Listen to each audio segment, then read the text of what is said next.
The Ravens fell to the Kansas City Chiefs last night for the NFL season kickoff. It literally comes down to millimeters as Isaiah Likely had what would have been the game-tying touchdown at the end of the game. His foot was just barely out. Not going to waste our time talking about that, but 27-20, the Chiefs do it again. They're flashing all over the place. We're going to talk about this Chiefs offense in a second, but Sean, I got to bring up, man, like we need to be even keeled about reacting to Lamar Jackson. He had a great game, 122 yards, 16 carries, and he threw on 41 passing attempts, 273 yards, and a touchdown.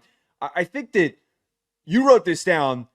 We're starting to see like the subtle improvements of where like Lamar Jackson is entering into this world where if things around him aren't working, he's going to transform that goddamn offense. Yeah. But what was like really weird to me, there's conversations happening on Twitter. I was listening to First Take this morning, and one of the hosts was like trying to make this argument that Lamar didn't play well, as if he wasn't impactful enough as a passer. And I always have to bring this up of like, can we please use our eyeballs? Like, can we use our eyeballs and read into things that are outside of what is in front of our face? Use our vision to expand our opinions, okay? Instead of sitting there going, yeah, Lamar was holding on to the ball a bit and couldn't find his receivers. Oh, he needs to be more decisive and make those throws. That was what the argument was, which is so stupid. Instead, let's pay attention to the fact that Steve Spagnuolo had an insanely well-called defense where he said, all right, Lamar, go ahead, rush for 122 yards. We're going to load up the box. You're not going to have success running the ball with your running backs. And we're going to play really tight coverage on all of your receivers. So you're going to have to dance around the pocket. And then if you want to pick up first downs, it's going to be because you're scrambling. That was just a really well-called defense. I think that the only takeaway that you can have on Lamar Jackson is that the guy is impossible to corral. They just had a tough defensive matchup. Yeah. It doesn't help Baltimore that Chris Jones, probably one of the best defensive linemen in the league, interior or exterior, just victimized Falele all game. I don't know why he's starting. I have no idea. He is not a good guard, man. He's just not fast so enough. top heavy. Just Chris Jones was always in the mix, which is a matchup nightmare. And Kansas City, go ahead, use your matchup nightmares. I was impressed with Lamar last night. Saw a lot of really good things from him. The design quarterback runs were beautiful when he decided, hey, he wasn't forcing the ball. And that's where people get tripped up, is I think they want quarterbacks to be strictly passing quarterbacks and force the ball into these windows, because I can't make sense of how you could complain about seeing tight man coverage everywhere with spies and lurks and not want Lamar Jackson to run through the middle for a first down when he easily can. And he did that multiple times. His decision-making in the pocket was spectacular last night. Yes. And the Chiefs have a great scheme. They have a great defensive coordinator and a good defense. Well, I didn't want much more from Lamar. I wanted more from the running game. I wanted better play calling on short yardage plays, 4th and 3, throwing an out route with either Lamar with the ability to run it or Derrick Henry in the backfield. Yeah, one of those two over a throw to the flat in your own territory. Well, so that's where, like, if we're going to start to worry a little bit about what the Ravens have going on, and I think that one thing was solidified for me. I know this is so reactionary after 1 week, but this is what we're in the business of doing. What was so clear to me is that these are the two best teams in the AFC. I think that we're on a trajectory that they're going to play at some point late in the playoffs, not early in the playoffs, late in the playoffs, whether it is in the divisional round or if it's in the AFC Championship game again. We were reaffirmed that these are the two most premier teams, and one of them outdueled the other. But where the concern comes for the Ravens that needs to be a focal point for them offensively is they have to establish the run better. I know that Lamar Jackson had a phenomenal game and he rushed for over 120 yards. That played exactly into what Spags wanted them to do. Again, I'm going to keep coming back to this, but 13 rushing attempts for Derrick Henry and only 3.5 yards per carry, and then one rush for Justice Hill is not enough. It felt like what always happens when a team is chasing another team and when the opposing team has them eating out of the palm of their hand is when they're chasing. It felt like that they were chasing, that they were trying to get momentum back by picking up yards through the air, trying to find the splash plays through the air that they weren't able to find because the Chiefs were playing fantastic coverage. Do what you do best. You have a 250-pound running back that I hate that they're trying to get him, running him out of the gun so much, because that's not his bread and butter. Run the pistol formations that they had at one point. Get under center, even though it's not Give the Lamar, big man a running start. Yes, give him a running start. Try to grind out an opposing defensive line in order to create success later in the game. I didn't like that. I don't understand where this abandonment was, why they just said 13 carries is enough for Derrick Henry, and you've got a pretty good running back room. Yeah. They brought in oh my God, why am I blanking on the kid's name, that the kid that they drafted out of Marshall that's really good. They have a good running back room. They have a very good running back room, and they don't need to just turn to Derrick Henry. They have a diverse, extremely diverse running back room that allows for them to rely on different players. Justice Hill's a very different player than Derrick Henry. Are you referring to John Kelly Jr.? No, it's not John Kelly Jr. Okay, well then, unless you're referring to Keaton Mitchell, who is out, there's not a Marshall running back on their depth chart. He may be on the practice squad. Oh, he must not have made the That's team. where your head is at. But they have a fine running back room. They can mix up their looks.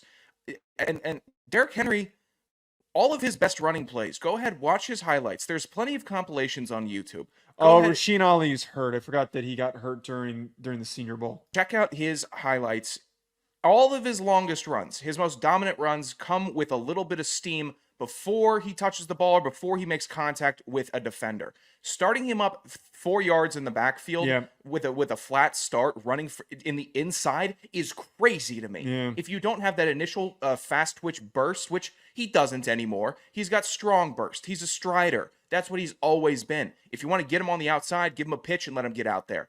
Don't do stagnant inside zone with Derrick Henry and expect it to work the way that it would with Nick Chubb. He's a different type of running back. So that type of little minutia in the scheme needs to get tweaked up. Other than that, I thought Baltimore played fine. I think they will meet again.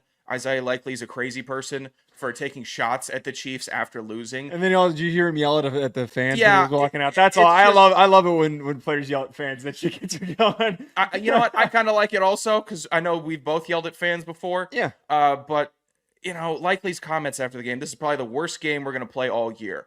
If this is the best they got, then, good luck in the postseason.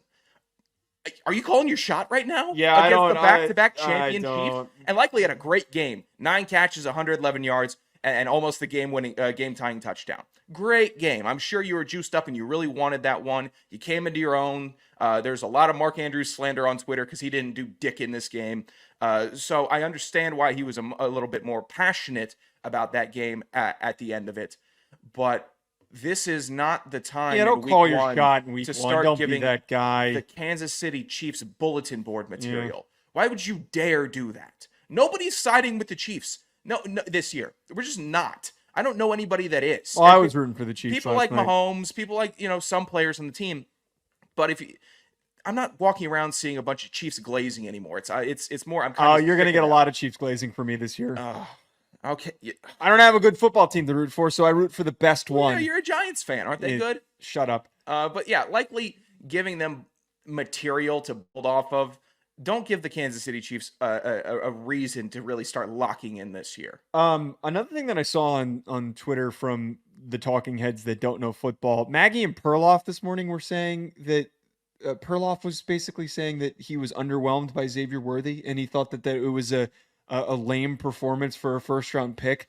And he had 47 receiving yards on 2 catches for a touchdown, and then a rushing touchdown for 21 yards.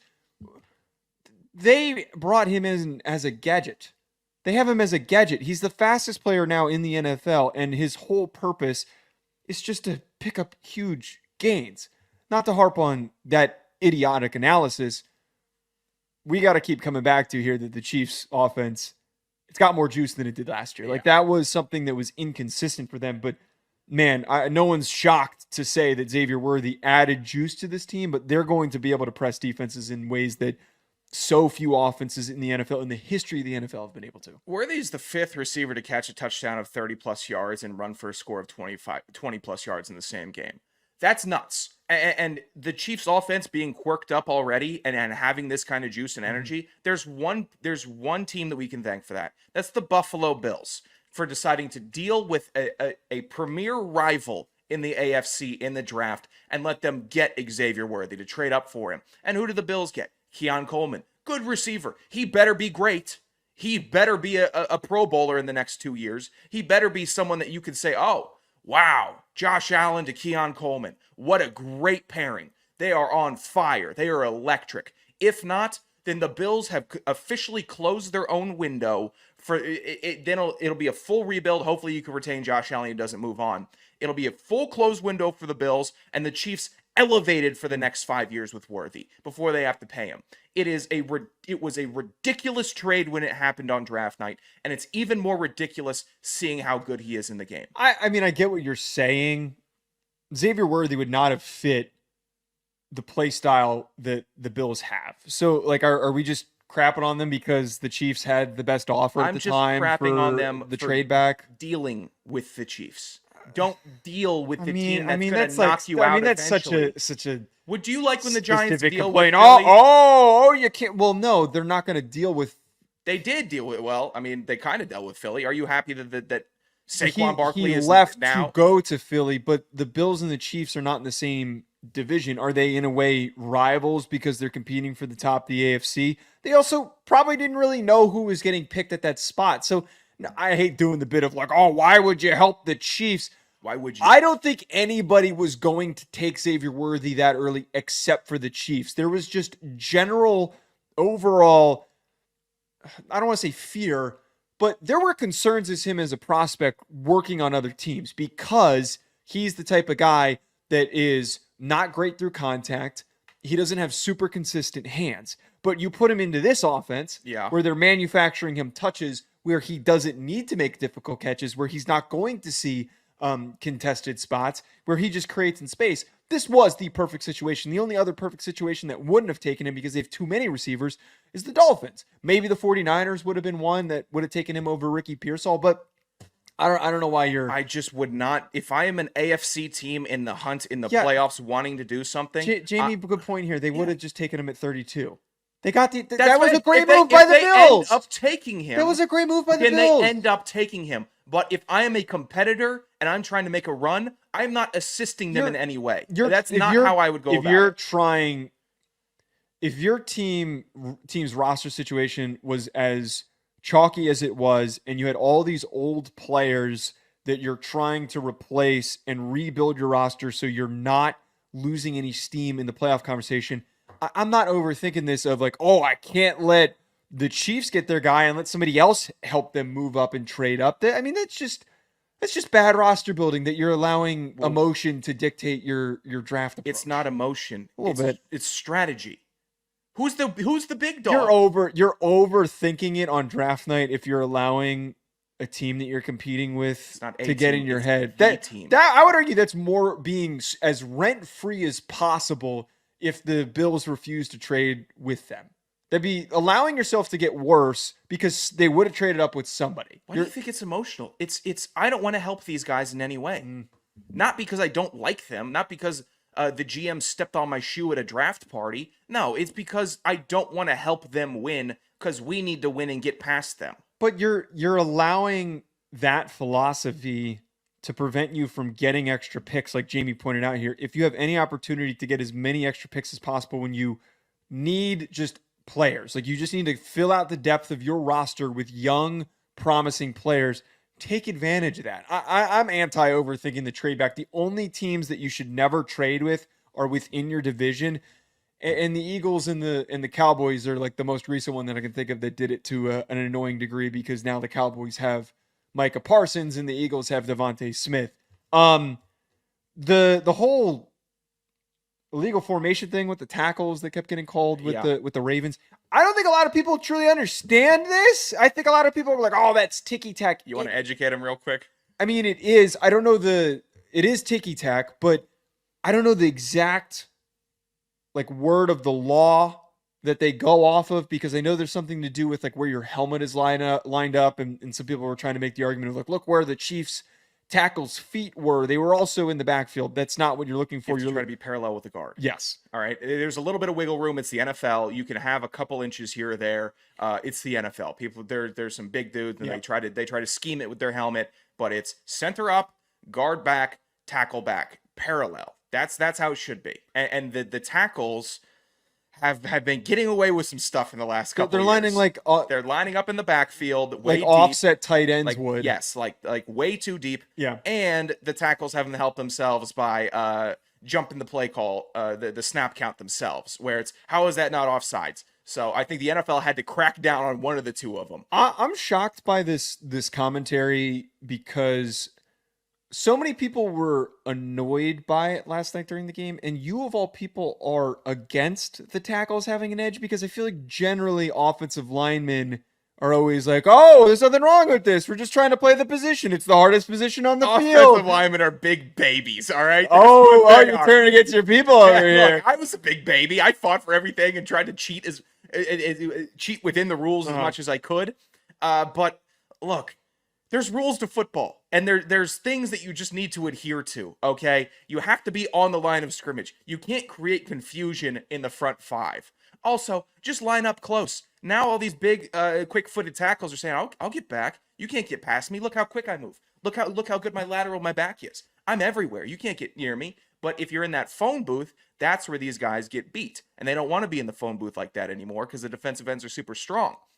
So I just think that it's a goofy rule or a goofy try to work around of getting into a set, getting into a stance, and trying to get an edge there. Just work in a jump set every now and then. Just try to get a little more technical with it. It's a little bit of a lazier edge to try to get the edge. It doesn't feel like it's fully thought out to try to just sit back there in the backfield. Also, if it's going to create more flags in the game, don't do it. I hate the penalty flags. I hate seeing laundry on the field. I also don't think linemen should be getting more penalties other than a false start once a season or a holding penalty a couple times a year. If you're getting illegal formation from the offensive line, can't happen. These are the guys that need to just stay locked in up front.